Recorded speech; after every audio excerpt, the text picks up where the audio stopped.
প্রবাসের জীবন বাইরে থেকে যত সহজ লাগে, ভেতরে ততটাই কষ্ট লুকিয়ে থাকে। সকাল থেকেই শুরু হয় কাজ। মাথার উপর জ্বলছে আগুনের মতো সূর্য, পায়ের নিচে গরম বালি, তবুও থামার সুযোগ নেই। কখনো শরীর ভেঙে পড়ে, তৃষ্ণায় গলা শুকিয়ে যায়। এই উটগুলোর দেখাশোনা, এটাই আমার প্রতিদিনের কাজ। দূরে কোথাও আমার পরিবার, তাদের কথা মনে পড়লেই বুকটা ভারী হয়ে যায়।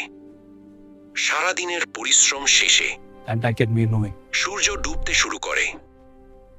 সোমকন তখন একটু বসে ভাবি, এই জীবন আর কতদিন? তবুও হাল ছাড়ি না।